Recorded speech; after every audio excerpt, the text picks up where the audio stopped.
سلامونه، وخت مو په خیر. شبنم وزریم د زیر نیوز سلرویشت ورځنیو سپورټي خبرونو ته ښه راغلاست.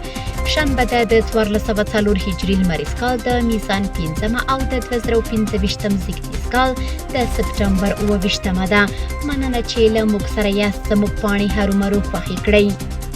د خوست ولایت په علي شیر و تازه ولسوالۍ کې د 10 لوبډلو ترمنځ د والیبال سیالۍ پیل شوې چې یوه میاشت به دوام وکړي. د یادو سیالیو لومړۍ لوبه د تڼیو الف او اسماعیل خیلو منتخبو لوبډلو ترمنځ د یو میدان په ګټلو سره مساوي پای ته ورسېده. د ننګرهار ولایت په چپرهار ولسوالۍ کې د 10 لوبډلو ترمنځ د ټیبال کرکټ سیالۍ د فهیم ضیا لوبډلې په اتلولۍ پای ته ورسېدې.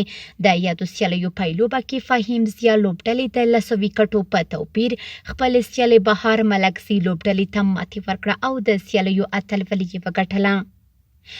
پکتیکا کې د 11 لوبډلو ترمنځ د فوټبال سیالۍ د قدرت مددخیل لوبډلې په اتلولۍ پای ته ورسېدې. د یادو سیالیو پایلوبه کې قدرت مددخیل لوبډلې د 1-0 ګول په توپیر خپل سیالۍ الیون سټارز لوبډلې ته ماتې ورکړه او اتلولي یې وګټله. د بلخ ولایت په دولت آباد ولسوالۍ کې د 10 لوبډلو ترمنځ د والیبال سیالۍ د چهل چراغ لوبډلې په اتلولۍ پای ته ورسېدې. د یادو سیالیو پایلوبه کې چهل چراغ لوبډلې د 1-0 میدان په توپیر خپل سیالۍ حیدري لوبډلې ته ماتې ورکړه او اتلولي یې وګټله. د سپورت له ډګره وروستی خبر همدا چې د پکتیا ولایت په ډنډ پټان ولسوالۍ کې د 100 ورزشکارانو ترمنځ د سامبو کوروش دوستانه سیالۍ ترسره شوې.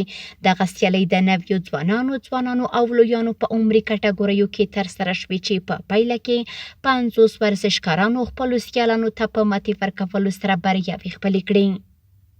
سپورټي خبرونه هم دومره و. په خواله رسنیو باندې فیسبوک، انسټاګرام، ایکس یا پخوانی ټویټر، یوټیوب او ټیک ټاک زموږ خپرونې خوښئ او موږ تعقیب کړئ. ادرس یې زیر نیوز 24 تر سبانې خپرونې. د الله په امان.